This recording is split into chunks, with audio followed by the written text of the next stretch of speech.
They say money can't buy happiness, but it can certainly buy a private helicopter to fly away from your problems, until you wake up in a frozen, blood-soaked wasteland as the doomed cannon fodder in a trashy fantasy novel, holding a screaming infant. Welcome back to your BL boyfriend. If you are ready for a thrilling journey of ruthless hostile takeovers, a desperately clinging tyrant duke, and a toxic billionaire CEO learning how to change diapers in a magical empire, make sure to hit that subscribe button, smash the like, and leave a comment down below to let me know you're here. Your support means everything. Now, let's dive right into the story. Part 1. My name was Julian. Up until 24 hours ago, my absolute biggest grievance in life was that my personal assistant booked me a suite with a city view instead of an ocean view at the Geneva summit. I was a billionaire, the undisputed prodigy and executive director of my family's global investment firm. I was a man who firmly believed that capital could dissolve literally any inconvenience in the world, especially children. I despised kids. They were loud, unsanitary, terrible for workplace productivity, and offered absolutely zero return on investment. Just 4 days prior, I had fired my vice president of acquisitions because his toddler had babbled in the background of a highly sensitive, multi-million-dollar Zoom call. If you cannot manage a tiny, drooling liability in your own home, you cannot manage my portfolio. I had told him coldly before terminating his contract. Karma, as it turns out, has a deeply sadistic sense of irony. It happened on a Tuesday. I was flying in my private helicopter, reviewing the quarterly margins and absolutely fuming over a 2% drop in overseas shipping profits. I took my eyes off the tablet for exactly 3 seconds to glare at the pilot and demand more speed. 3 seconds. That was all it took for a freak mechanical failure to send the engine into a tailspin. There was the horrific, deafening sound of tearing metal, a blinding flash of white-hot agony, and then absolute, suffocating darkness. When I opened my eyes again, I wasn't in a pristine, white-walled VIP hospital suite hooked up to the best machines money could buy. I was face down in a snowbank. Thick, freezing, metallic-smelling snow. I gasped, the icy air burning my lungs like shattered glass. I tried to push myself up, only to realize my hands were covered in freezing mud and blood. And it wasn't just my hands. I looked around, my heart hammering violently against my ribs like a trapped bird. I was lying in a ruined ravine, surrounded by shattered wooden carriages, torn velvet curtains, and the lifeless bodies of men wearing archaic, silver-plated armor. Panic seized my throat in an iron grip. I looked down at my own body. I wasn't wearing my bespoke Italian suit. I was wearing layers of heavy, embroidered silk robes that were currently ruined, torn at the hems, and soaked in melted snow. My tailor is going to have a stroke, I murmured hysterically. As I reached up to touch my throbbing forehead, a violent, agonizing wave of memories that absolutely did not belong to me slammed directly into my cerebral cortex. I groaned, falling back against the splintered wheel of a wrecked carriage. I wasn't Julian the CEO anymore. I was Lord Julian Ashbourne, the disgraced, illegitimate second son of the Valerian Empire's most powerful magical family. And worse, I knew exactly who this pathetic boy was. He was the doomed, tragic cannon fodder in The Obsidian Crown, a ridiculously melodramatic historical fantasy BL novel my ex-secretary used to read at her desk when she thought I wasn't monitoring her screen time. Lord Julian was known across the Empire as the Glass Lord. He was infinitely kind, magically crippled, heavily bullied by his legitimate siblings, and an absolute, spineless pushover. According to the plot, his jealous older brother had orchestrated this diplomatic mission to the northern border as a death trap. They sent him into a known insurgent zone with minimal guard escort, hoping he would be slaughtered by rebel bandits in the snow. And they had succeeded. The original Julian had died in this freezing ravine just minutes ago from sheer terror and a fatal plunge in body temperature. Unbelievable, I spat, wiping the freezing mud off my delicately handsome, unfamiliar face. I survived corporate espionage, federal audits, and 3 hostile takeovers on Wall Street, only to die and wake up as the weakest link in a pseudo-Victorian magical dynasty? I gritted my teeth, ignoring the burning pain in my freezing limbs, and forced myself to stand. Well, I am not dying in a ditch. I am going back to the capital, and I am going to financially ruin whoever planned this poor excuse for an assassination. I took one determined step toward what looked like the main road when I heard it, a sound that made my blood run colder than the blistering northern wind. It was a sharp, grating, piercing wail. A baby. It was coming from beneath the splintered, overturned remains of a supply cart just a few yards away. I froze in my tracks. I stared at the crushed cart. I stared at the snowy road leading to safety. Absolutely not, I said aloud to the empty, frozen graveyard. I do not do babies. I didn't do them in the modern era, and I am certainly not doing them in a fantasy realm. I am a billionaire executive, not a wet nurse. I turned my back, pulling my ruined silk cloak tighter around my trembling shoulders, and took 3 firm steps away. The crying hitched, turning into a weak, desperate, breathless, and wet sob that cut through the howling wind. I stopped. I squeezed my eyes shut, cursing every single star in the magical sky. You have got to be kidding me, I growled, my breath pluming in the freezing air. I spun around, marched aggressively over to the crushed cart, and dug my freezing hands through the splintered wood and torn velvet. There, beneath the protective embrace of a dead maidservant, was a bundle of expensive wool blankets. I pulled it out, holding it at arm's length like it was an active explosive device. It was a newborn, filthy, red-faced, and screaming its tiny lungs out. Listen here, tiny human, I said sternly, trying to project my boardroom voice over the wind, keeping the child as far away from my ruined silk robes as physically possible. I am only taking you so you don't attract snow wolves. You are going to the nearest high-end orphanage the exact second we hit civilization. Do you understand my terms? The baby miraculously stopped screaming. It blinked its large, tear-filled, startlingly violet eyes at me.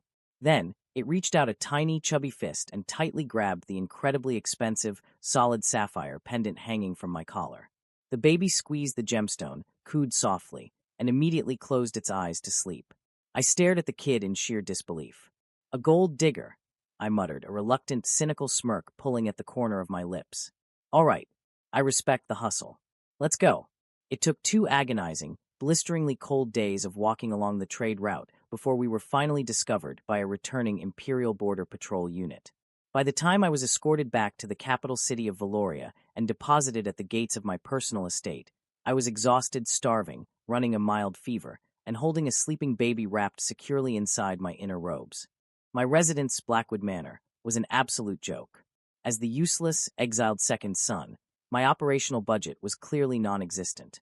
The iron gates were rusted, the gardens were dead and overgrown, and the servants who came out to greet me looked at me with thinly veiled disgust instead of respect. The original Lord Julian would have kept his head down, smiled gently, apologized for inconveniencing them by surviving, and scurried to his room to weep. I, on the other hand, was still Julian the CEO. And Julian the CEO did not tolerate insubordination or operational inefficiency. I bypassed the whispering staff, marched directly into the main hall, and sat on the only decent velvet chair in the room, the sleeping infant resting awkwardly but securely on my lap. Bring me hot water, a physician, fresh robes, and warm milk for the child, I ordered, my voice sharp and cutting. The head butler, a greasy, arrogant-looking man named Silas, sneered openly. He didn't even bother to bow his head. My lord, Silas drawled, casually crossing his arms over his chest. The manor's monthly stipend has already been completely exhausted. We have no budget for luxury items like milk or a physician. I can have the kitchen boil some plain oats for the brat. That is the absolute best we can do. In the novel, the gentle and pathetic Julian would have thanked him for his meager efforts and cried himself to sleep. I didn't blink. I slowly lifted my gaze, fixing Silas with the exact same dead-eyed, predatory, soul-crushing stare I used to terminate entire departments of underperforming hedge fund managers. No budget, I repeated, my voice dropping to a terrifying, icy calm that made the room temperature feel colder than the blizzard outside. Silas faltered slightly, but held his ground. According to imperial law, I continued, not raising my voice an inch, but letting the authority crack like a whip. A nobleman of my rank receives a stipend of 2,000 gold pieces a month. Given the rotting state of this manor, the cheap drafty carriage I was assigned, and the fact that you are currently wearing a tailored velvet vest that costs at least 50 gold pieces, I estimate you have been embezzling approximately 85% of my operational funds. The butler went completely pale, his arms dropping to his sides. My lord, I would never. Shut your mouth. I snapped, the sheer force of my tone causing the remaining maids in the hall to gasp and drop instantly to their knees in terror. I leaned forward in the chair, my eyes completely dark. If a bowl of fresh, perfectly warmed milk is not in front of me in exactly 3 minutes, I will bypass the local magistrate and hand a formal audit request and an execution warrant directly to the Emperor's vanguard. Do you understand the severity of your situation, Silas? Silas's knees buckled. The fragile, pathetic glass lord was suddenly radiating the terrifying, suffocating aura of a bloodthirsty corporate tyrant. "Yes, my lord. Right away, my lord," he stammered, scrambling backward and sprinting toward the kitchens like his life depended on it, which, frankly, it did. I leaned back in my chair, letting out a long sigh as I carefully adjusted the sleeping baby in my arms. The kid grumbled, nuzzling closer to the warmth of my chest. "Corporate restructuring," I muttered under my breath, gently patting the child's back. "It works in absolutely any era." I looked down at the tiny, fragile liability in my arms. If I was going to survive in this treacherous, backstabbing magical aristocracy, playing the role of a weak victim wasn't going to cut it. This kid needed protection. He needed resources. He needed an impenetrable empire. A slow, sharp, predatory grin spread across my face. The Valerian Empire didn't know it yet, but they were about to experience their very first monopolistic capitalist takeover. End of Part 1. Part 2. Over the next 72 hours, Blackwood Manor underwent what I could only describe as a hostile corporate takeover. The original Lord Julian might have been a weeping, delicate flower who allowed his servants to walk all over him. But Julian, the billionaire CEO, did not tolerate insubordination, theft, or basic operational incompetence. I started with the finances.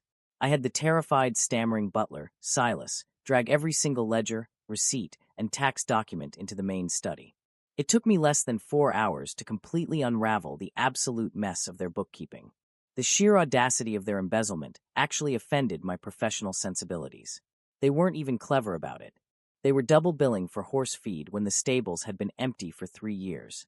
By sunset of the second day, I had fired 70% of the manor's staff, stripped Silas of his ill-gotten velvet vests to recoup my losses, and threatened to hand them all over to the imperial tax inquisitors if they ever set foot within a mile of my property again. The remaining 30% of the staff, mostly the younger, terrified maids and a half-deaf cook, were given strict, optimized schedules, performance-based bonuses, and the terrifying realization that their new master missed absolutely nothing. Within a week, the rusted iron gates were repaired, the manor was scrubbed from floor to ceiling, and the drafty halls were finally properly heated. However, while I could effortlessly manage a staff and aggressively optimize a household budget, I was entirely, hopelessly, and disastrously out of my depth when it came to the baby. I initially tried to approach parenting the same way I approached project management. When the tiny, purple-eyed liability cried, I handed him a solid silver coin, expecting a simple transaction to occur.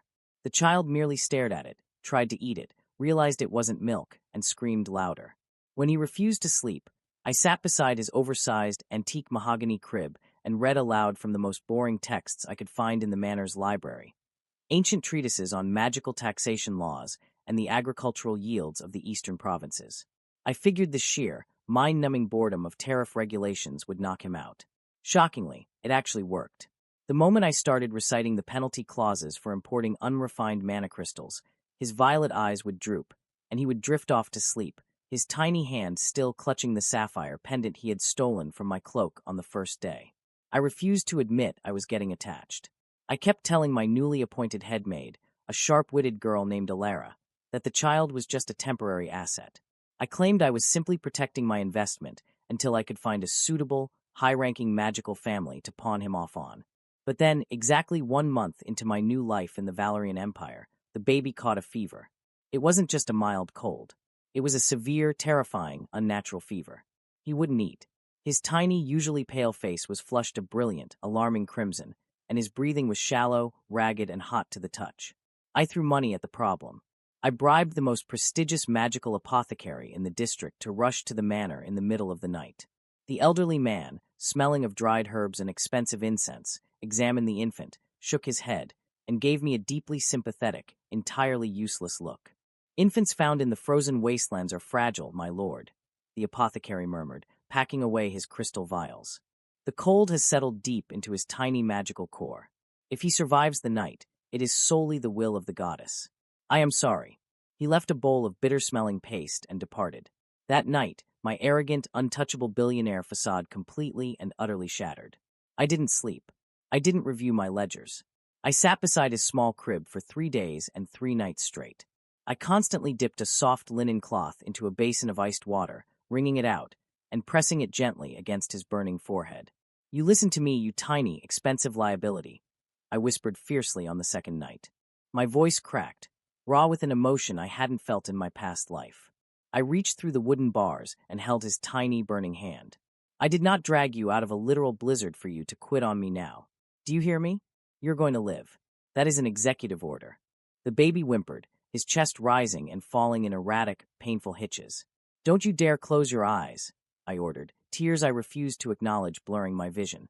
For 3 agonizing days, I bargained with whatever deities governed this ridiculous fantasy world. I promised to stop being a ruthless corporate shark. I promised to never complain about my coffee temperature again. I promised to build an orphanage. I just wanted the kid to breathe properly. On the morning of the 4th day, as the pale winter sun finally broke through the frosted windows of the nursery, the fever broke. The baby opened his eyes. The startlingly bright violet irises locked onto my exhausted, dark-circled, tear-streaked face. He let out a soft, wet hiccup and then gave me a weak, toothless, gummy smile. He reached his little arm up and wrapped his chubby fingers around my index finger. And just like that, the ruthless, cold-blooded billionaire Julian was officially dead. I slumped forward in my chair, resting my forehead against the wooden edge of the crib, letting out a trembling breath I felt like I had been holding for an entire month. Fine, I whispered, wiping my eyes with the back of my ruined silk sleeve. You win. You're mine. Later that afternoon, I summoned the Imperial Registry officials. I paid an extortionate bribe to bypass the waiting period and officially entered the nameless war orphan into the magical aristocracy as my legal, adopted son. I named him Orion Ashbourne. As I watched him sleep peacefully that night, his breathing finally deep and steady, my mind shifted from pure, primal panic back to cold, calculating logic. If I was going to raise a child in this treacherous, backstabbing royal court, a court where my own family had already tried to assassinate me once, playing the role of a weak, ignored noble wasn't going to cut it anymore. Orion needed absolute protection. He needed untouchable resources. He needed an empire. I walked over to my heavy oak desk, picked up a fresh quill, and unrolled a blank piece of expensive parchment. My older brother, the legitimate heir, had dark magic and heavily armed knights. I, on the other hand, had a brain forged in the brutal fires of modern corporate warfare. I smiled. It was the sharp, predatory grin of a man about to corner a global market. The Valerian Empire didn't know it yet, but they were about to be bled dry. 8 years. It had been exactly 8 years since I, Julian the CEO, woke up in a freezing ravine and accidentally adopted a screaming infant. 8 years since I decided that playing the role of the tragic, bullied Glass Lord was a complete and utter waste of my exceptional talents. In my past life, it took me 5 years to take my family's investment firm global. In this ancient, economically stagnant, mathematically challenged magical dynasty, it took me exactly 3. I started small. I used the recovered funds from my embezzling staff to silently invest in a failing enchanted glass manufacturing plant. I introduced standardized double-entry bookkeeping, optimized the alchemical supply chain, and invented the concept of luxury branding. I bought low, sold astronomically high, and ruthlessly bought out my competitors until they were begging to work for me. Fast forward to the present day, and the weak, forgotten, magically crippled Lord Julian secretly owned the Aegis Syndicate. We controlled 75% of the Empire's mana crystal trade. We owned the most luxurious potion apothecaries in the capital, and we ran a merchant logistics network so ruthlessly efficient that even the Imperial Royal Guard unofficially relied on our supply lines to feed their Griffin cavalry. I was by every conceivable metric the wealthiest and most influential man on the continent. But publicly? Oh, publicly, I was a masterpiece of method acting. I maintained the pathetic persona of the Glass Lord perfectly. I was the fragile, sickly, tragically delicate noble who rarely left the grounds of his modest manor. If I was ever summoned to the high court, I powdered my face to look deathly pale, practiced a pathetic, chest-rattling cough, and wore simple, unadorned robes that screamed, "I am a breath away from the grave. Please ignore me." My aristocratic family, the ones who had sent me to die, completely ignored my existence. They were too busy fighting each other for political supremacy, completely oblivious to the fact that their grand political campaigns were secretly being funded by high-interest loans from a shadow bank that I owned. It was the ultimate corporate revenge. I held their purse strings, and they thought I couldn't even walk up a flight of stairs without fainting. But my greatest achievement in this past decade wasn't the absolute monopoly on the Empire's healing potion trade, nor was it the secret, heavily enchanted underground vault filled to the ceiling with gold bars beneath my manor. My absolute greatest masterpiece was currently sitting across from me at the breakfast table, neatly folding his linen napkin with terrifying, meticulous precision. My son, Orion. Orion was 8 years old now. On the outside, he was the absolute picture of aristocratic perfection. He had inherited my jet black hair, but his eyes remained that striking, unnatural violet. He had soft, slightly chubby cheeks that the palace noblewomen constantly tried to pinch, and he wore immaculate, understated scholarly robes. He looked like an angel, a sweet, vulnerable, tragic child of the sickly Lord Julian. On the inside, however, Orion was a ruthless, calculating, cold-blooded capitalist. I had raised him. I had taught him how to read using profit and loss statements. His bedtime stories were detailed case studies on hostile takeovers, aggressive market manipulation, and the psychological warfare of contract negotiations. The result was an 8-year-old boy who viewed human interaction entirely through the lens of return on investment. "Father," Orion said, his high, sweet, perfectly modulated voice cutting through my morning thoughts.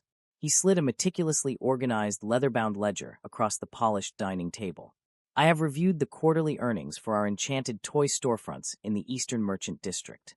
I noticed a 3% drop in revenue for the carved levitating wooden griffins." I took a slow sip of my imported tea, raising an eyebrow. "And your assessment?" "I propose we artificially restrict the supply," Orion said, his angelic face completely deadpan.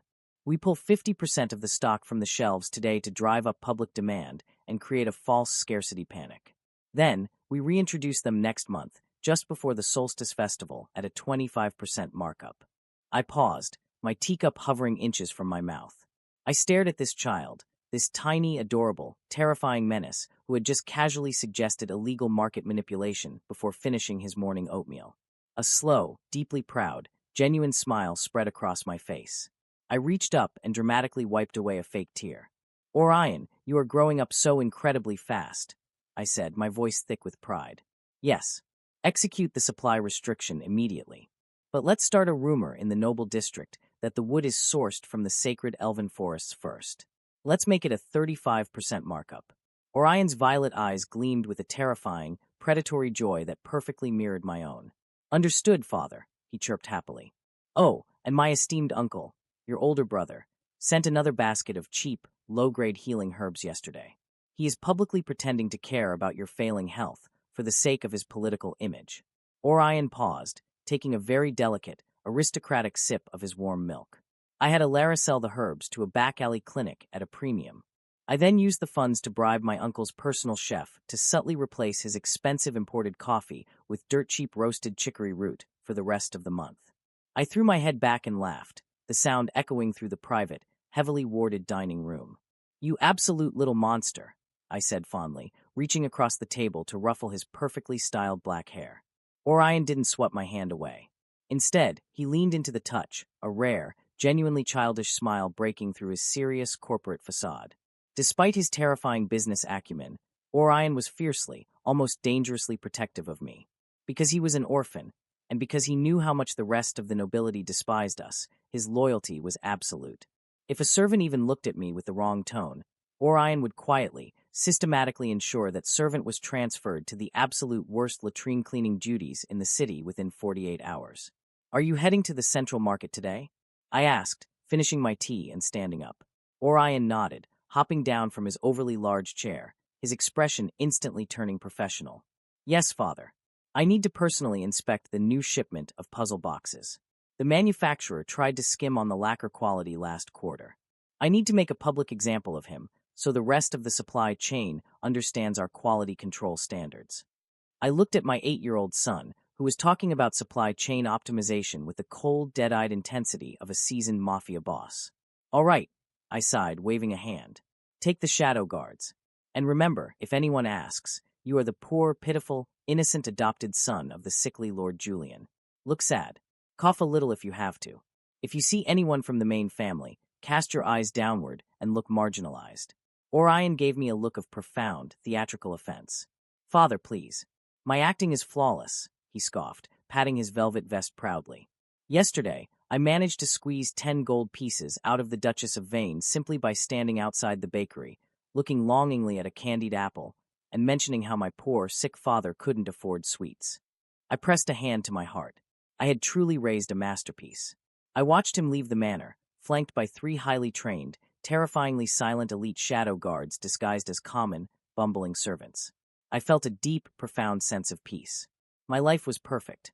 I had unlimited, untraceable wealth, a brilliant son, and absolutely zero royal or political responsibilities. I should have known that the universe absolutely despises it when I get too comfortable. Because while my mini-capitalist son was heading to the eastern market to terrorize a toy manufacturer, the entire capital city was preparing for an event that had the imperial court shaking in their heavily embroidered, jewel-encrusted boots. The vanguard army was returning from a 5-year war on the demon borders. And at the head of that army was the blood-iron Duke, Kalen Vance. The man was a walking, breathing nightmare. Duke Kalen was the supreme commander of the military, a terrifying tyrant who had spent the last decade violently expanding the Empire's borders through sheer, unadulterated magical power and tactical brilliance. He was notorious for his absolute ruthlessness, his freezing, glowing crimson eyes, and his unapologetic disgust for the pampered, weak nobles of the capital. In the original novel, Duke Kalen had absolutely despised the character of Lord Julian. He had viewed the original Julian as a pathetic, weeping coward who wasn't fit to breathe the same air as the soldiers dying on the front lines. I had actively avoided even thinking about the man for 8 years. Out of sight, out of mind, and out of my profit margins. But the plot of this ridiculous world apparently had a magical tracking beacon locked onto my exact location. And today, the universe had decided it was time to orchestrate a spectacular, catastrophic collision. End of Part 2. Part 3. At precisely noon, the main thoroughfare of the Eastern Merchant District was brought to a complete, suffocating standstill. The vanguard army was not merely returning. They were parading their absolute dominance. The streets had been hastily cleared by the city guard. Citizens pressed themselves flat against the stone walls of the buildings, bowing their heads, absolutely terrified to even make accidental eye contact with the towering, armored warlord riding at the front of the procession. Duke Kalen Vance looked exactly as the author of the Obsidian Crown had described him, an impossibly broad-shouldered mountain of blackened magical steel. He possessed a sharp, aristocratic jawline marred by a faint, jagged scar that disappeared into his collar and hair the color of midnight. But it was his eyes that commanded true terror, glowing, freezing crimson irises that felt less like a gaze and more like a physical threat. He exuded an aura of suffocating, blood-soaked danger. The entire street was dead silent, save for the rhythmic, thundering sound of thousands of armored boots and the heavy clopping of massive, magically enhanced warhorses. And then, the universe decided to orchestrate a spectacular, heart-stopping disaster. One of the Duke's outrider horses, a massive, temperamental beast, was spooked by a sudden gust of wind rattling a vendor's brightly colored awning. The armored horse sidestepped violently, letting out a sharp neigh. It backed directly into a newly opened, extremely high-end magical toy stall. Specifically, the exact stall that my 8-year-old son was currently inspecting. There was a deafening crash as a display of intricately carved, limited-edition levitating griffin puzzles was knocked to the cobblestones, shattering into dozens of expensive pieces. The armored horse's heavy flank grazed Orion, knocking my boy backward onto the hard ground. The entire street gasped in collective horror. The massive military procession ground to an immediate halt. Duke Kalen pulled harshly on the reins of his warhorse, his crimson eyes narrowing in profound irritation at the delay. He looked down at the scene. A small, dark-haired child in modest scholar robes was sitting on the ground amid a pile of broken wooden toys. Any normal child would have burst into hysterical tears. Any normal child would have been paralyzed by fear at the sight of the blood-iron Duke glaring down at them. Orion was not a normal child. He didn't cry. He didn't shake. He calmly stood up, dusted off his velvet vest with precise, deliberate movements, and looked at the shattered inventory. Then slowly, he turned his large, startlingly violet eyes up to look directly at the terrifying warlord towering over him on horseback. Duke Kalen stared back, his expression cold, fully expecting the child to run away weeping for his mother. Instead, Orion reached into his sleeve, pulled out a small, incredibly detailed leather-bound ledger and a charcoal pencil. He looked at the broken toys, did some incredibly fast mental math, and then looked back up at the Duke with an expression of cold corporate neutrality. 6 limited edition enchanted sandalwood griffin boxes, Orion announced, his high, clear voice cutting through the dead, terrifying silence of the street. Valued at 50 gold pieces each. Add the cost of the destroyed display rack, the disruption of commercial foot traffic, and the physical grazing of my person, which constitutes emotional distress and potential loss of future earnings. Orion snapped the ledger shut with a sharp thwack and held out one small, chubby hand. Your vanguard lacks basic spatial discipline, my lord. I will settle this out of court for 500 gold pieces. Cash only. We do not accept imperial promissory notes. The entire street stopped breathing. The Duke's heavily armored lieutenants stared at the child like he had just grown 3 heads. An 8-year-old boy had just looked the most dangerous man in the Valerian Empire dead in the eye and casually demanded an extortionate sum of money for emotional distress. Duke Kalen froze. For a split second, sheer, unadulterated shock cracked his terrifying facade. He stared down at the tiny, polite menace demanding gold from him. Slowly, a low, dark chuckle rumbled from the Duke's broad chest. The chuckle turned into a full, resonant laugh that echoed off the stone walls of the market. It was a terrifying sound. 500 gold pieces, Kalen repeated, his voice deep, gravelly, and dripping with dangerous amusement. He swung his massive, armored leg over his saddle and dropped to the ground, the impact of his boots making the cobblestones actually shudder. He walked slowly toward Orion, towering over the boy like a monolith of violence. You are a bold little thief, Kalen said softly, leaning down so his scarred face was level with Orion's. The aura of blood and battlefield magic radiating off him was suffocating. Do you know who I am, child? I could have you and this entire street burned to ash for disrespecting the Imperial Army. Orion didn't even blink. He looked the Tyrant Duke dead in the glowing crimson eyes and tapped his little ledger. According to Imperial Commercial Code, Section 4, Paragraph 12, military personnel are fully liable for property damage incurred during non-wartime parades, Orion recited flawlessly. Your title does not exempt you from property damage liabilities. Will you be paying now, or shall I forward the itemized invoice directly to your estate? Duke Kalen was stunned. The sheer, suicidal audacity of this child was staggering. He narrowed his eyes, a strange, intense fascination burning in his gaze. He reached out a heavily gauntlet hand, intending to grab the boy's ledger to see exactly what kind of lunatic had raised him. Don't you dare touch him. The voice sliced through the market square like a silver blade. It wasn't loud, but it carried an authority so sharp, so absolutely furious, that even the Duke's hardened lieutenants instinctively gripped the hilts of their swords.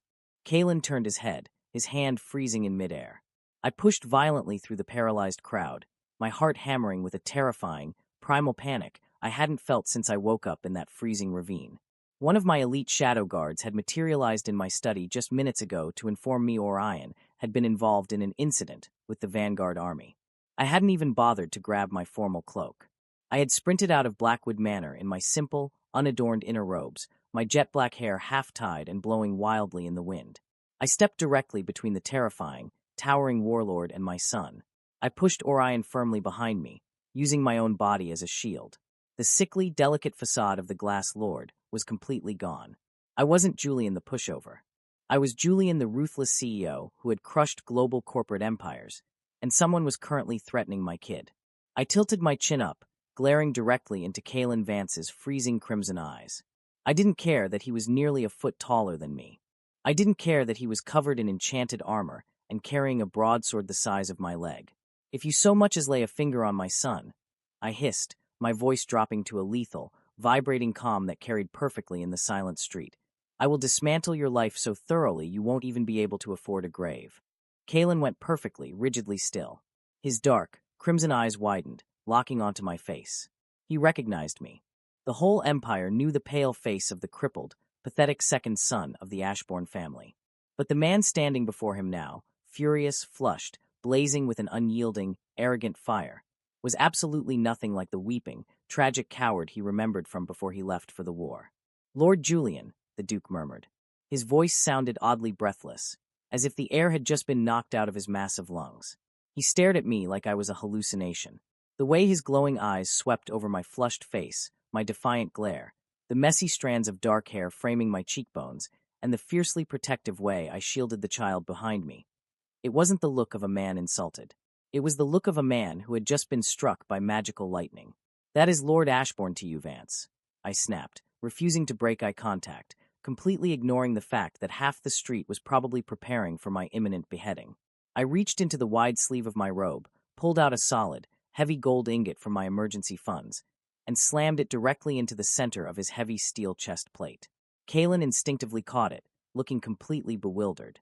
"Take that," I sneered, looking him up and down with absolute, withering corporate disdain. "And buy your cavalry some spatial awareness. Next time your overgrown petting zoo damages my property and threatens my son, I won't be charging you gold. I will be taking it out of your military funding." I turned my back on the most dangerous man in the world. "Orion, we are leaving." I grabbed Orion's small hand, spun on my heel, and marched away, my simple silk robes snapping fiercely behind me.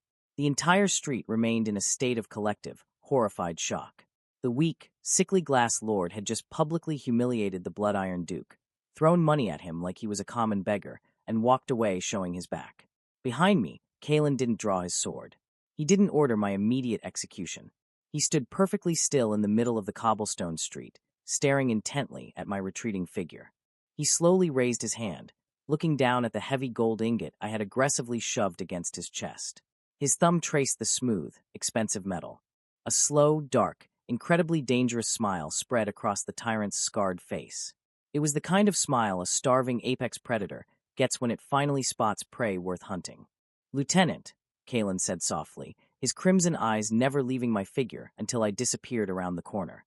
"Cancel my audience with the Emperor." The lieutenant stepped forward, looking absolutely terrified. "My lord, where are you going?"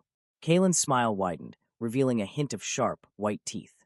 "I have just discovered a sudden, overwhelming interest in the local nobility. Find out everything about Lord Julian Ashbourne, every movement, every breath, and find out exactly where he acquired that child. I want a full dossier on my desk by nightfall." And just like that, without realizing it, my brilliantly executed 8-year plan for a quiet, peaceful, financially secure life completely burst into flames. Because I hadn't just insulted the terrifying male lead of the novel. I had accidentally thrown down a direct challenge to the most obsessive, possessive, and unyielding man in the entire Valerian Empire. And he had just gleefully accepted it. End of Part 3. Part 4.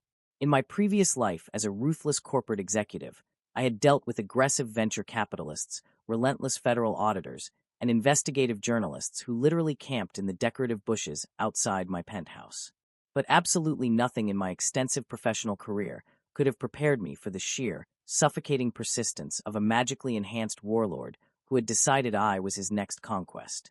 It started exactly 3 days after the incident in the market square. I was visiting one of my highest-earning establishments, a luxury enchanted tea and potion lounge in the wealthy Southern District. I was sitting in the private VIP alcove, reviewing the quarterly profit margins with my district manager. I was just about to point out a glaring discrepancy in the imported Lotus inventory when a massive, terrifying shadow fell over my leather-bound ledger. I didn't even have to look up. The temperature in the room had plummeted by at least 10 degrees, and the air crackled with heavy, oppressive magical energy. "Vance," I said, my voice dripping with pure corporate exhaustion, not lifting my eyes from the numbers. "Are you lost? Or is the Vanguard Army suddenly in the business of brewing jasmine and mannaroot tea?" I finally looked up. Duke Kalen Vance was standing there. He wasn't wearing his heavy, blood-stained battle armor today. Instead, he wore impeccably tailored, dark-structured silk robes that clung to his frame and made his chest and shoulders look unfairly, illegally broad. His glowing crimson eyes were locked directly onto my face with laser-like focus. "I am officially inspecting the district for security vulnerabilities," Kalen replied. His voice was a low, gravelly rumble that literally vibrated against the polished mahogany table. "You seem to own a highly suspicious amount of commercial property in this sector, Lord Julian. A rather remarkable feat for a supposedly bedridden, magically crippled noble." I leaned back in my plush velvet chair, elegantly crossing my arms. "It's called diversified asset allocation. Look it up in a dictionary. Now, if you are not going to purchase a pot of premium tea, kindly stop blocking my natural lighting." Any other noble in the Valerian Empire would have been immediately beheaded for speaking to the Blood-Iron Duke with such blatant disrespect. Kalen didn't even draw his sword. Instead, a dark, amused smirk curled the corner of his lips. He pulled out the chair directly across from me, sat down with a heavy sigh that strained the wood, and dropped a massive, clinking leather pouch onto the center of my ledger. "Buy out the entire tea house for the rest of the day," the Duke ordered the trembling district manager, who looked like he was about to faint. "I require a private, extended meeting with the proprietor." I stared at the heavy pouch of solid gold coins, then up at Kalen's fiercely intense, heavily scarred face. The man wasn't investigating me. He was stalking me. Over the next 2 weeks, his so-called security inspections conveniently aligned perfectly with my exact daily itinerary. If I was at the alchemical refineries inspecting potion vats, he was there, leaning against a stone pillar and glaring at my managers until they stammered over their yield reports. If I was at the merchant docks checking on the arrival of silk shipments, he was there, sitting on a wooden crate, shamelessly watching the ocean breeze blow through my hair. He was treating my carefully constructed, secret business empire like his personal hunting ground. And then, when I continued to ignore his oppressive presence, the tyrant decided to aggressively escalate his tactics. I was in my study at Blackwood Manor when I received a frantic magical missive from the logistics director of my Aegis syndicate. The Vanguard army had suddenly, without any warning from the Imperial Senate, set up a massive military blockade on the primary mountain pass leading into the capital. They were thoroughly halting and searching all of my luxury goods shipments. The official reason? Routine magical safety drills. I was furious. I stormed out of my manor, practically vibrating with rage. I summoned my carriage and rode straight to the military encampment stationed at the jagged edge of the city. I bypassed 3 layers of heavily armed, battle-hardened guards who were simply too terrified of my blazing, murderous aura to stop me, and I violently kicked open the heavy canvas flap of the commander's tent. Kalen was standing over a massive parchment tactical map.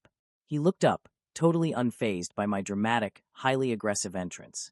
In fact, a slow, predatory smirk curled his lips, his crimson eyes lighting up with dark delight. "Lord Julian," he purred, his voice thick with satisfaction. "To what do I owe the absolute pleasure?" I marched up to his desk and slammed my palm down flat onto his map. "You are intentionally blocking my primary supply chain," I hissed, my eyes narrowing. "Move your troops by sunset, Vance, or I will start billing the Vanguard army directly for every single gold piece of lost revenue." He stepped closer. The sheer, overwhelming size of him made the large command tent suddenly feel incredibly claustrophobic. "The mountain pass is Imperial territory, Julian," he murmured. His crimson eyes dropped to my lips for a split second before snapping back up to meet my furious gaze. "I can drill my troops wherever I see fit in the name of national security. Unless, of course, you would like to negotiate the terms of this blockade over a private dinner tonight." I stared at him in utter disbelief. He was using a literal military blockade to force me into a date. It was the most toxic, aggressive, legally questionable flirting I had ever experienced in 2 different lifetimes. And heaven help me, my billionaire brain was actually slightly impressed by the sheer, unadulterated audacity of his leverage. But I didn't get to where I was by yielding to pressure tactics. "I don't need to negotiate anything with you," I said, offering him a cold, brilliantly arrogant corporate smile. I reached into my robes, pulled out a heavily stamped, magically sealed legal parchment, and slammed it onto his desk right next to his tactical map. "Because I just bought the mountain," I announced, my voice dripping with absolute triumph. Kalen froze. "Excuse me?" "The entire mountain," I repeated, tapping the deed of ownership with my index finger. "It is now private, commercial property belonging to the Aegis Syndicate. You are currently trespassing on my land. I expect your troops off my lawn in exactly 1 hour, Duke Kalen, or I will have you cited for property invasion." Kalen looked down at the official land deed, then slowly looked back up at me. The initial shock in his glowing eyes slowly melted into a look of absolute, unhinged devotion. He was staring at me like I was the most magnificent, terrifying, utterly breathtaking creature he had ever seen in his entire blood-soaked life. "You bought a mountain," he breathed out, his voice laced with pure awe. "Just to spite me?" "I bought a mountain to optimize my transit routes," I corrected sharply, spinning on my heel and flipping my dark hair over my shoulder. "Have a terrible day, Commander." As I walked out of the command tent, I could feel his heated gaze burning a literal hole between my shoulder blades. I thought I had won. I thought I had successfully reestablished my dominance and put the tyrant in his place. I completely, foolishly forgot about the wild card living in my own house. My 8-year-old son, Orion. Orion had, of course, noticed the Duke's sudden, suffocating obsession with me. And because I had raised him to be a ruthless little capitalist, Orion didn't see a dangerous, obsessive warlord. Orion saw a massive, untapped revenue stream. 3 days after the mountain incident, Orion informed me that I had a highly confidential, incredibly lucrative investor meeting at the Silver Griffin, the most exclusive, astronomically expensive restaurant in the Valerian capital. "Dress well, father," Orion had instructed me, pushing a pair of diamond cufflinks into my hands. This investor possesses deep pockets and is highly motivated. I arrived at the restaurant in my best tailored formal robes, fully expecting to meet a wealthy foreign merchant or a corrupt senator. Instead, the maitre d' bowed deeply and opened the heavy oak doors to the private, magically soundproofed VIP dining room. I stepped inside and instantly froze. Duke Kalen Vance was sitting at a candlelit table, pouring a glass of obscenely expensive elven wine. He looked up, his crimson eyes gleaming with triumph. "What is the meaning of this?" I demanded, my hand gripping the brass doorknob. Kalen smirked, swirling the dark red wine in his crystal glass. "Your son is a remarkably brilliant negotiator, Julian.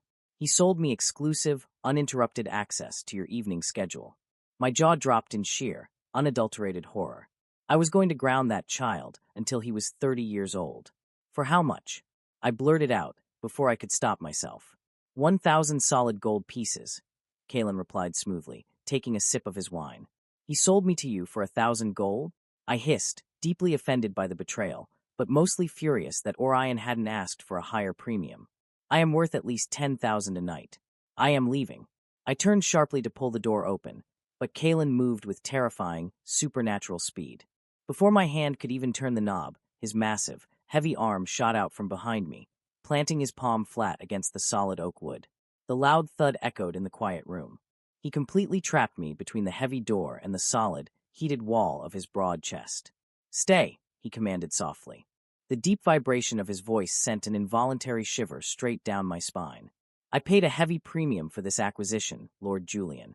I fully intend to see a return on my investment." I slowly turned my head, glaring up into his mesmerizing, dangerously glowing crimson eyes. He was so close I could smell the scent of expensive sandalwood and the faint, metallic tang of his magic. "My shares are not for sale, Vance," I whispered, my heart suddenly hammering a frantic, chaotic rhythm against my ribs that had absolutely nothing to do with corporate stress. He leaned down, his face hovering mere inches from mine, his breath brushing hotly against my cheek. "I know," Kalen murmured, his intense gaze dropping deliberately to my mouth. "That is precisely why I am planning a hostile takeover." End of Part 4. Part 5. I barely survived that private dinner at the Silver Griffin with my sanity intact. The tension between Duke Kalen and me across the candlelit table was electric, maddening, and entirely undeniable. But before the terrifying warlord could fully execute his romantic siege, the universe, or rather my toxic, estranged aristocratic family, decided to abruptly remind me of the political plot I had been aggressively ignoring for 8 years. It happened on a crisp Tuesday morning. The Imperial Royal Guard violently breached the iron gates of Blackwood Manor, bypassing my private security with a glowing, magically sealed decree stamped by the Emperor himself. "Lord Julian Ashbourne," the captain of the guard announced, sneering openly at my mourning robes. "You are summoned to the High Imperial Court immediately. Bring the orphan." My blood went instantly ice cold. The orphan. They meant Orion. Over the last decade, my older brother, Lord Cedric, and the Crown Prince had finally realized that the sickly, exiled Glass Lord was secretly amassing wealth. They didn't know the full, terrifying extent of my monopoly, but they knew enough to be incredibly jealous. And because they couldn't find a legal way to attack my businesses directly, they went after my only known vulnerability. I didn't panic. I didn't tremble and weep like the original owner of this body would have. I walked calmly into my heavily warded study, unlocked the magically reinforced safe, and pulled out 3 incredibly thick, heavy leather ledgers. I handed Orion over to my absolute top-tier elite shadow guards with strict, lethal orders to burn the entire capital city to the ground if anyone even tried to look at him the wrong way. Then, I headed to the Imperial Palace alone. The Great Hall was packed to the brim with glittering nobility. The Emperor sat high on his golden throne, looking ancient and irritated. My older brother, Cedric, and the Crown Prince stood on the elevated marble steps, smirking down at me like they had already won the lottery. As I walked down the long, velvet-lined center aisle, the whispers from the nobles were suffocating. "The weak second son," they muttered behind their fans. "He's finally going to be stripped of his aristocratic bloodline." My brother Cedric stepped forward, his face twisted in a malicious, triumphant grin. "Your Imperial Majesty, I bring grave news," Cedric announced loudly, making sure his voice echoed. "My disgraceful brother, Julian, has been harboring a dirty, magicless war orphan of unknown origins. He intends to pass this street rat off as noble blood. This pollutes our divine magical lineage. I demand the child be exiled to the border labor camps and Julian's assets immediately seized for treason. The emperor frowned, rubbing his temples. Julian, is this true? Have you brought a common bastard into the royal registry? The entire court held its collective breath. They were waiting for me to fall to my knees, weep, and beg for the emperor's mercy. They were waiting for the porcelain glass lord to finally shatter. Instead, I stood perfectly straight. I casually dusted an imaginary speck of lint off my dark silk sleeve, looked my brother dead in the eye, and let out a cold, sharp, devastatingly corporate laugh. It was the exact laugh of a billionaire who had just watched a junior intern try to explain basic economics to him. The chilling sound echoed off the golden pillars, silencing the massive hall instantly. A dirty war orphan? I repeated, my voice ringing out with absolute, undeniable authority. I didn't sound like a pathetic, sickly noble. I sounded like an emperor of industry. I tossed the first heavy ledger directly onto the marble floor at Cedric's feet. It landed with a deafening smack. Let's talk about dirty, brother, I sneered. Like the 300,000 gold pieces you embezzled from the Southern Province Flood Disaster Relief Fund last spring. Cedric went ghost white, his smug grin vanishing instantly. The emperor shot forward in his golden throne. What did you say? I didn't blink. I tossed the second heavy ledger down, letting it slide right to the crown prince's boots. Or perhaps we should talk about His Highness, the Crown Prince, I continued smoothly, who has been quietly selling heavily restricted imperial enchanted steel to demon-worshipping northern mercenaries just to fund the construction of his lavish new summer palace. The Crown Prince stumbled backward, his jaw dropping in sheer, unadulterated horror. You have no proof. Cedric shrieked, sheer panic completely breaking his voice. You are a sickly, useless coward. I stepped forward, my magical aura, suppressed for 8 long years, flaring to life, completely dominating the massive hall. The air grew heavy, smelling of ozone and crushed mana crystals. I am the sole proprietor and head of the Aegis Syndicate, I declared, dropping the third and final ledger. I own the mana crystal trade. I own the healing potion refineries. I privately fund your military supply lines. The entire royal court began to hyperventilate. High ministers staggered backwards, clutching their chests. The emperor gripped the jeweled armrests of his throne, his face completely drained of color. I own 85% of this empire's total national debt, I said, my voice dropping to a lethal, icy whisper that sent shivers through the room. If any of you so much as look at my son, I will call in my loans, cut the military supply lines, and financially bankrupt this entire magical dynasty before lunchtime. Try me. Absolute, terrifying, pin-drop silence gripped the throne room. I had just financially hostage-taken an entire empire. The emperor was trembling, torn between explosive fury and the horrifying, undeniable realization that the weak Lord Julian held his entire kingdom's economy in the palm of his hand. Treason, the crown prince suddenly screamed, drawing his ceremonial glowing sword, desperate to silence me. He threatens the crown. Royal guards, execute him immediately. The royal guards hesitated, looking terrified, but a few loyalists drew their heavy blades, stepping toward me. I didn't even flinch. I didn't even reach for a weapon. Because before a single sword could be raised, the massive, 30-foot-tall enchanted oak doors of the Great Hall were violently kicked open from the outside. The heavy wood splintered and completely shattered off its hinges with a deafening crack that physically shook the marble floorboards. Duke Kalen Vance strode into the throne room. He was in full, terrifying blackened battle armor, his heavy cape billowing behind him like a storm cloud. The sheer, suffocating bloodlust and raw magical pressure radiating from his massive body made the royal guards instantly drop their weapons and fall to their knees in pure, biological terror. He didn't walk, he stalked directly toward me. Kalen deliberately placed his massive, armored body between me and the emperor's throne. He drew his massive broadsword, the metallic shing echoing through the hall like a death knell. His glowing crimson eyes swept over the terrified princes and the trembling emperor. Who, Kalen rumbled, his voice vibrating with pure, unadulterated violence, dares to draw steel on what is mine? The emperor swallowed hard, his hands physically shaking. General Vance. Lord Julian is threatening the royal bloodline. He harbors a peasant orphan. Kalen scoffed, the sound dark, cruel, and completely dismissive.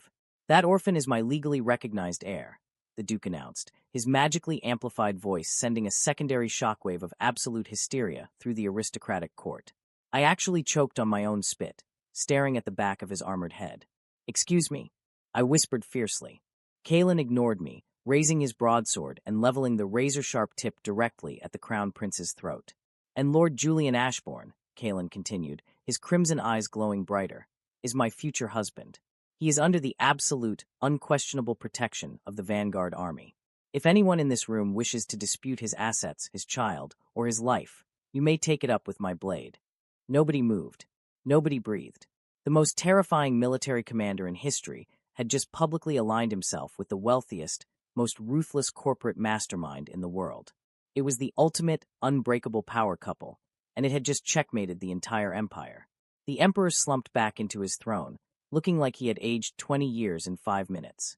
He waved a weak, defeated, trembling hand. "Dismissed. All of you. Dismissed." End of Part 5. Part 6. We walked out of the towering, gilded doors of the imperial palace in absolute, uncontested victory. The murmurs of the shattered aristocratic court faded behind us as we descended the grand marble steps. The crisp, freezing winter air hit my flushed face, doing absolutely nothing to cool the raging inferno of adrenaline, outrage, and sheer disbelief pumping through my veins. The moment the heavy, enchanted oak doors of my private, magically reinforced carriage closed securely behind us, the tension in the small space instantly snapped. I spun on Kalen, my face flushed, my corporate composure entirely abandoned. "Your heir? Your husband?" I demanded, my voice echoing in the plush, velvet-lined interior. I pointed a perfectly manicured finger directly at the center of his heavy, blackened steel breastplate. "You cannot just publicly declare a corporate merger without reviewing the contract first. You absolute, arrogant, overbearing tyrant." Duke Kalen Vance didn't look apologetic in the slightest. He looked dangerously, infuriatingly triumphant. The glowing crimson of his eyes was practically burning in the dim light of the carriage. Before I could launch into a lecture about the legalities of unauthorized public announcements, he moved. With terrifying, supernatural speed, he grabbed me by the waist, spun me around, and pinned me firmly against the padded velvet wall of the carriage.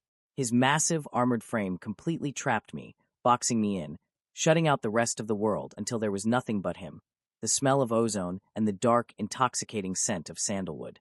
"I told you, Julian," Kalen murmured. His voice was a low, gravelly vibration that sent a shockwave straight down my spine. His face hovered mere inches from mine, his breath hot against my parted lips. "I prefer a hostile takeover." And then he kissed me. It wasn't polite. It wasn't gentle. It was aggressive, possessive, and entirely overwhelming. It was the kiss of a starving warlord who had finally claimed his ultimate prize.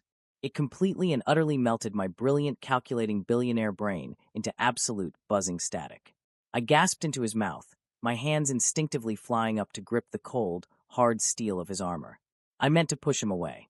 I really, truly did. I was a man of logic and strict boundaries. But instead, my fingers curled tightly into his heavy military cape, and I kissed him back just as fiercely, matching his desperate, crushing passion with my own long-repressed intensity. When we finally pulled apart, the carriage was silent except for the sound of our heavy, ragged breathing. I glared up at him, my lips thoroughly bruised, my heart hammering wildly against my ribs in a chaotic rhythm that defied all medical logic. "You are an arrogant, overbearing brute," I whispered, my voice completely lacking its usual sharp, corporate bite. Kalen smirked, a devastatingly handsome expression on his scarred face. He reached up, his large, calloused fingers gently brushing a stray lock of jet-black hair behind my ear. "And you are brilliant," he replied softly, his crimson eyes filled with an intoxicating, unwavering devotion. "We make a terrifying team." When the carriage finally pulled through the restored iron gates of Blackwood Manor, Orion was waiting for us in the front courtyard. My 8-year-old son stood perfectly straight, holding his little leather-bound ledger, flanked by 2 of my most lethal elite shadow guards. He looked up as Kalen, and I stepped out of the carriage. Orion's sharp, startlingly violet eyes darted rapidly between my flushed, slightly disheveled appearance and the Duke's incredibly smug, triumphant expression.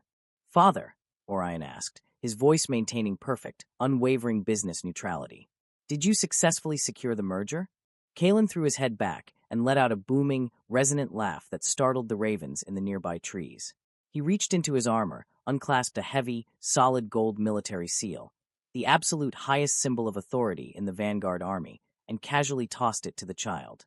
Orion caught it flawlessly, his eyes widening slightly at the sheer weight and purity of the gold. "Yes, son," Kalen announced, looking down at my tiny capitalist menace with genuine, terrifying fatherly pride. The acquisition is complete.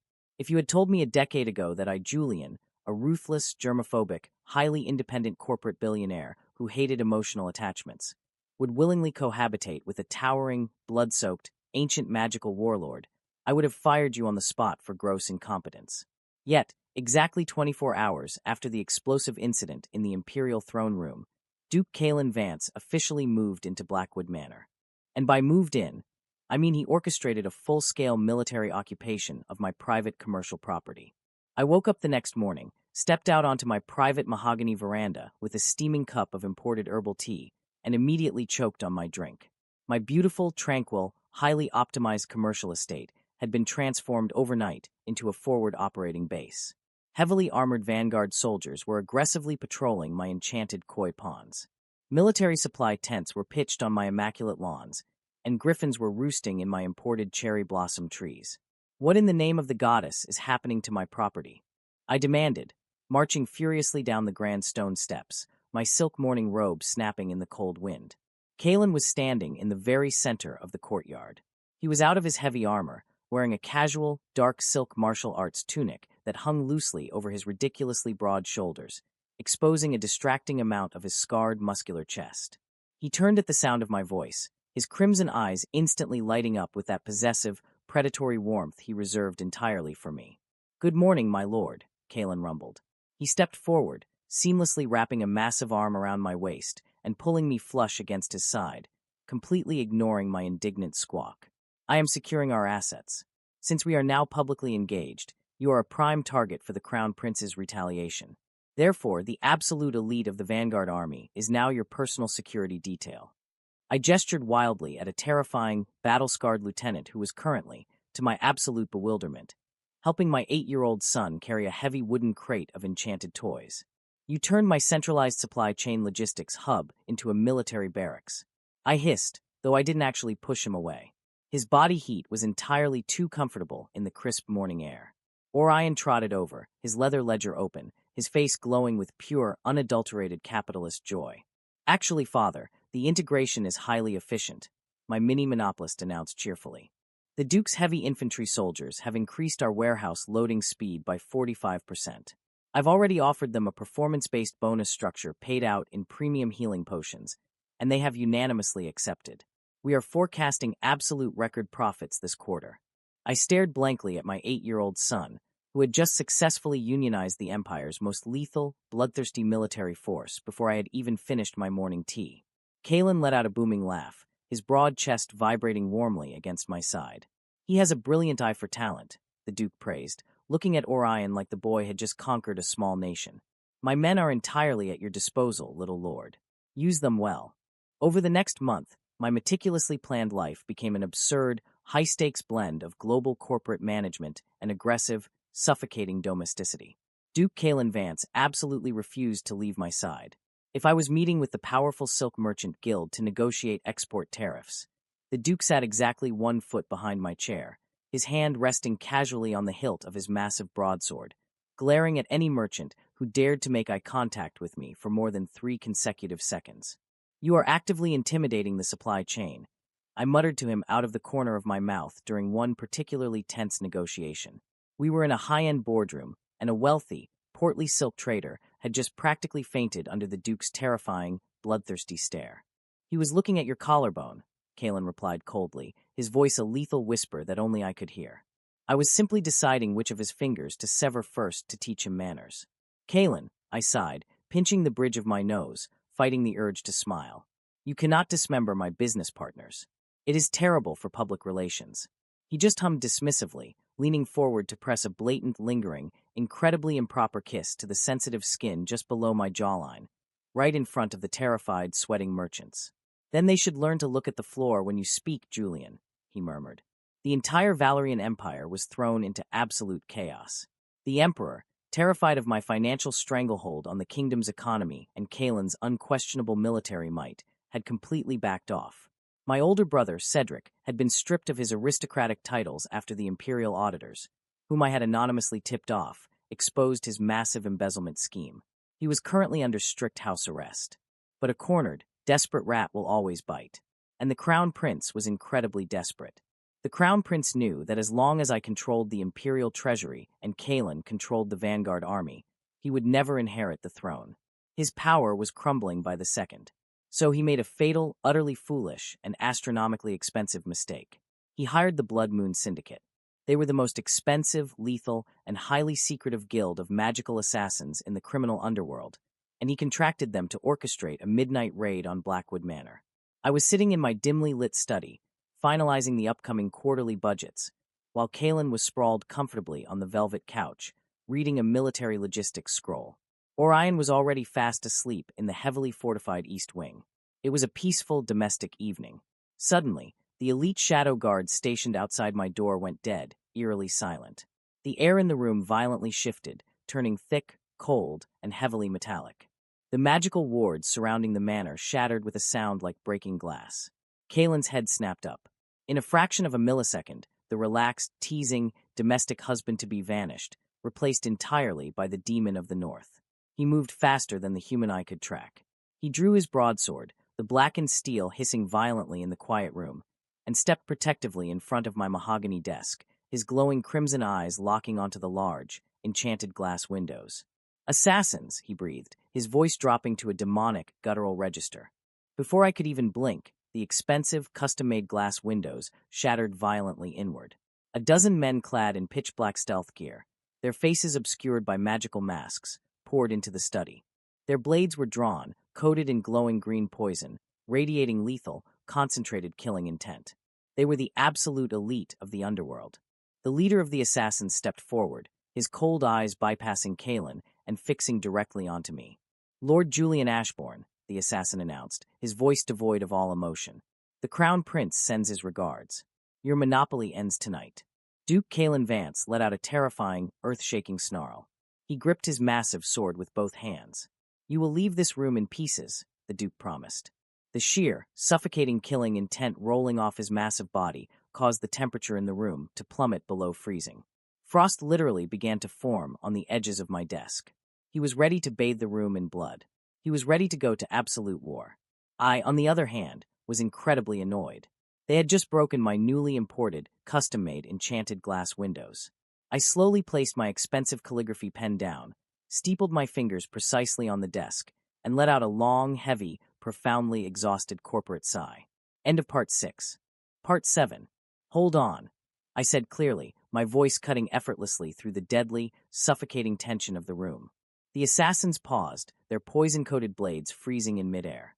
They exchanged highly confused glances through their magical masks. Kalen glanced back at me, his thick brow furrowed in sheer disbelief. "Julian, get behind me." I completely ignored the terrifying, overprotective warlord. I leaned back in my plush velvet chair, elegantly crossed one leg over the other, and looked directly at the lead assassin. "You are the Blood Moon Syndicate, correct?" I asked, my tone conversational, as if I were inquiring about the weather. "Widely known in the underground for your absolute professionalism, your magical discretion, and your 99% contract success rate." The lead assassin narrowed his eyes, clearly thrown off by my absolute, baffling lack of fear. "Yes, and no amount of silver-tongued stalling will save you, Lord Julian." I smirked, a sharp, ruthless grin that had once made Wall Street executives weep into their silk ties. "I don't want to talk, gentlemen. I want to talk business. Tell me, exactly how much did His Highness, the Crown Prince, pay you for this midnight contract?" The assassin hesitated. Assassins weren't used to their targets treating their imminent murder like a quarterly budget review. 100,000 gold pieces. "Pathetic," I scoffed, shaking my head in genuine, profound disgust. "He is aggressively lowballing you. The man is completely broke. I know for an absolute fact, because the Aegis Syndicate secretly holds the mortgage on his lavish new summer palace, and he is 3 months behind on his interest payments." I smoothly opened my heavy mahogany desk drawer, pulled out a thick stack of gold-stamped, premium Imperial Bearer bonds, and tossed them casually onto the center of the intricately patterned rug. They landed right between Kalen's armored boots and the assassin's feet. 500,000 gold pieces, I announced, my voice echoing with pure, unadulterated capitalist power. Payable immediately, valid at any Aegis Syndicate banking branch in the entire empire. The entire room froze. The deadly elite assassins stared at the absolute fortune sitting casually on my floor. Kalen slowly lowered his massive broadsword by an inch, looking back at me like I had just miraculously invented fire. I am initiating a hostile buyout of your contract, I stated flatly, tapping my fingertips together. The lead assassin swallowed hard, his eyes locked on the gold-stamped bonds. The killing intent in the room completely evaporated, replaced instantly by raw, unfiltered greed. What are your terms, Lord Julian? The assassin asked, the tip of his poisoned blade dropping toward the floor. Simple, I said, my smile widening into a terrifying corporate shark grin. You leave my estate right now. You go directly to the Crown Prince's heavily guarded royal compound. You tie him securely to a wooden chair, drag him to the Emperor's front steps before the morning bells ring, and formally confess to the royal vanguard that he hired you to assassinate a member of the high nobility. I tilted my head, my violet eyes flashing. Do we have a deal, gentlemen? The assassins looked at each other. They looked at the 500,000 gold pieces. Then, in perfect, flawless unison, they sheathed their poisoned weapons. The leader stepped forward, bowed deeply and respectfully to me, and scooped up the thick stack of premium banknotes. It is an absolute pleasure doing business with you, my lord, the assassin said, his voice dripping with profound professional respect. We will have the Crown Prince delivered to the palace steps by dawn. With a swirl of dark magic, the assassins leaped backward out of the shattered glass windows, melting seamlessly into the freezing night as quickly as they had arrived. Absolute, stunned silence returned to the ruined study. The cold wind howled through the broken window frames. I let out a soft sigh, pulling a fresh, blank ledger from my drawer, picking up my calligraphy pen, and preparing to write down the massive expense as pest control and political restructuring. I didn't get to write a single, solitary word. Before my pen even touched the parchment, Kalen closed the distance between us. He moved like a sudden storm. He grabbed the heavy wooden back of my chair, spun me around, and pulled me up harshly by the velvet lapels of my robe. His breathing was heavy, his broad chest heaving against mine. His glowing crimson eyes were blazing with a raw, primal intensity that practically scorched my skin. You, Kalen growled, his deep voice vibrating right through my bones, are the most magnificent, terrifying, infuriating creature I have ever met in my entire life. I am just protecting my liquid assets, I breathed out. My billionaire composure completely shattered, my heart suddenly hammering wildly against my ribs as I looked up into the face of the towering, obsessed warlord. And you, Kalen, are currently crushing my silk robes. He didn't care.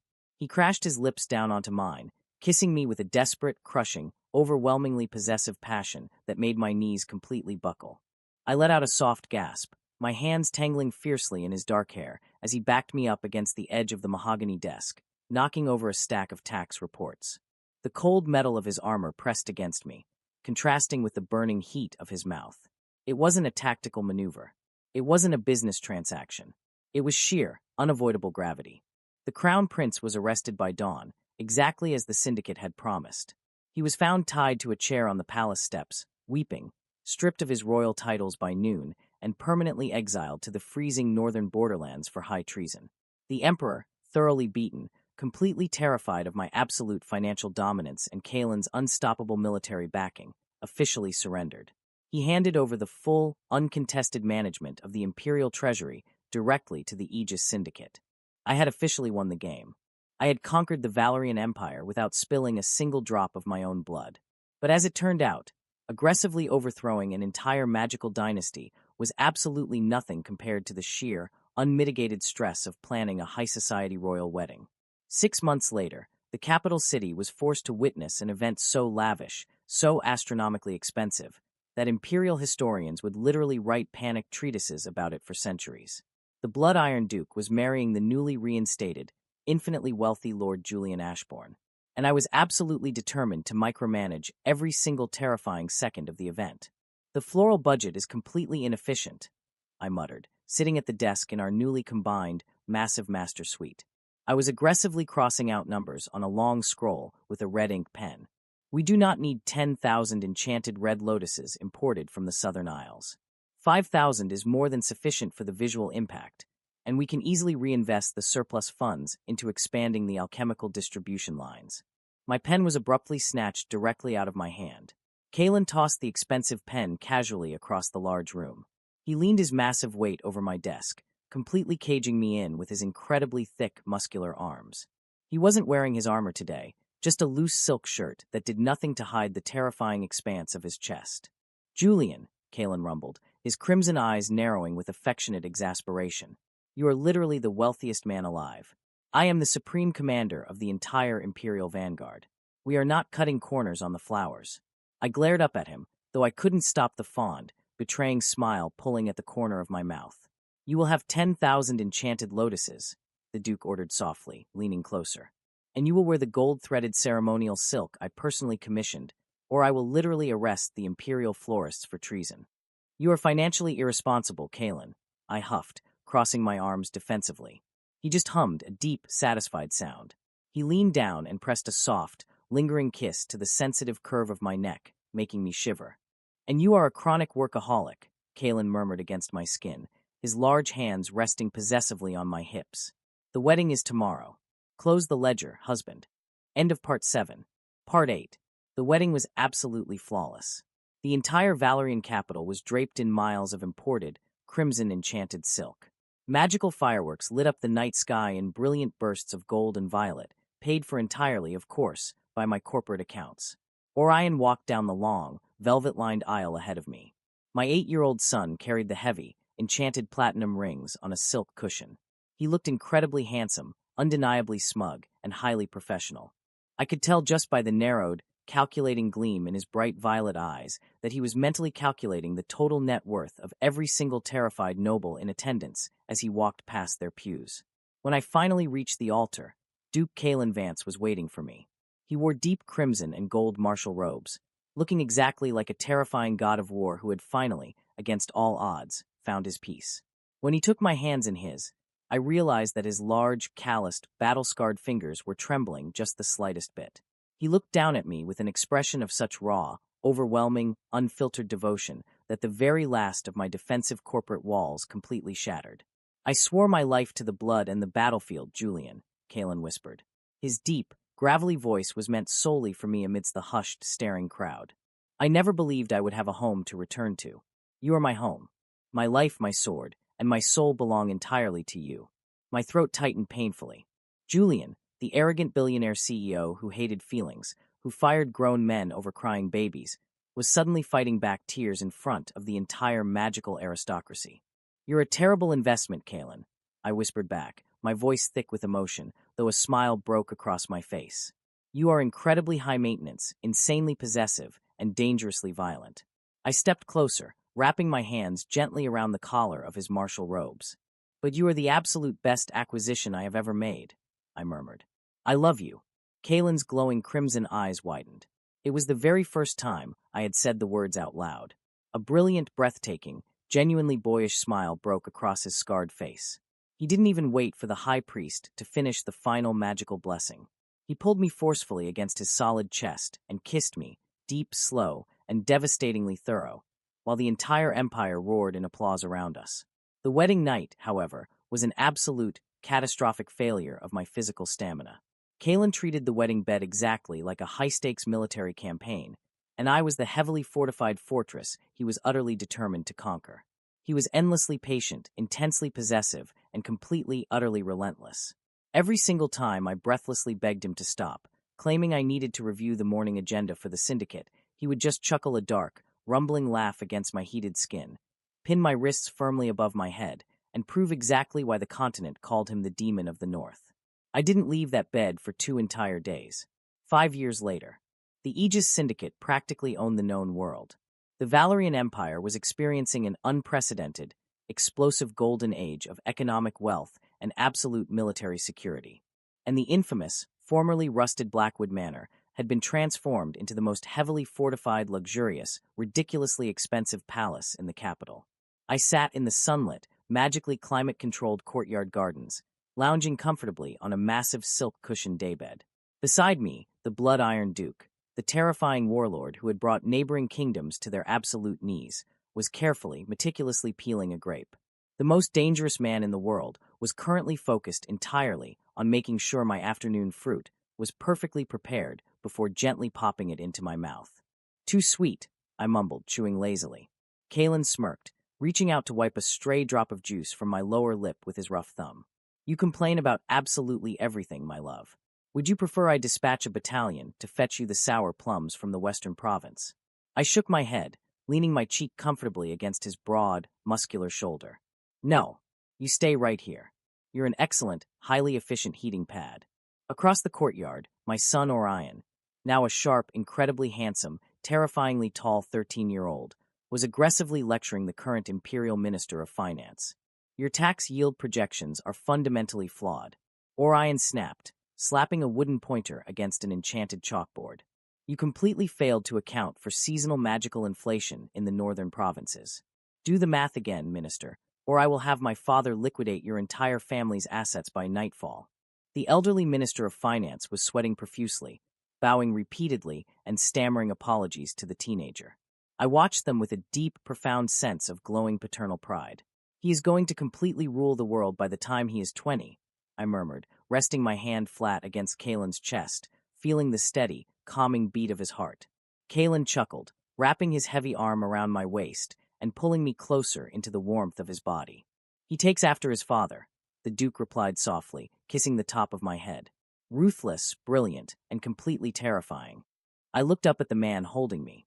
The faded scars on his face, the glowing crimson of his eyes, the undeniable, unwavering love that permanently anchored me to this magical world. I had died a bitter, emotionally stunted, overworked billionaire in a cold, modern city. The universe had thrown me directly into a melodramatic fantasy novel, handed me the failing body of a magical pushover, a screaming war orphan, and a blood-soaked, obsessive tyrant. It was the absolute worst starting hand a businessman could ever ask for. But as I looked at my brilliant, capitalist son terrorizing government officials, and felt my terrifying, devoted husband press another soft, lingering kiss to my hair, I smiled. It wasn't just a hostile takeover. It was a complete corporate rebranding. And it was the absolute greatest life I could have ever asked for. End of story. And there you have it. The complete story of a ruthless modern billionaire turning a magical fantasy empire into his own personal corporate monopoly. But before we wrap up today's video, let's take a deeper dive into why this story hits all the right notes and what makes Julian, Kalen, and their little family unit so incredibly iconic. First, we have to talk about our main character, Julian, and his brilliant subversion of the classic transmigration trope. Usually, when a character wakes up in a fragile, doomed body, they rely on discovering hidden magical powers or forming secret alliances to survive. Julian doesn't do any of that. He survives using sheer, unadulterated capitalism. He approaches life-or-death assassination attempts, toxic aristocratic family politics, and literal military blockades the exact same way he would approach a Wall Street boardroom meeting. There is something deeply satisfying and hilarious about watching a supposedly weak glass lord threaten an entire royal court not with a sword or magic, but with an aggressively managed financial ledger. Julian proves that money, when wielded with absolute confidence and a cold glare, is the most terrifying magic of all. Then we have the romance, and oh, is it a fantastic dynamic. Duke Kalen Vance fits the classic mold of the blood-iron tyrant, a warlord who is supposed to be terrifying, unyielding, and impossible to tame. But what makes their relationship so addictive is that Julian never once cowers or submits to Kalen's intimidation tactics. When Kalen flexes his military might, Julian immediately counters by flexing his limitless financial assets. They don't just fall in love, they literally negotiate a merger of their empires. Kalen's transition from a bloodthirsty, untouchable demon of the north to a fiercely devoted, grape-peeling husband who willingly lets Julian boss him around is the exact kind of character development we love to see.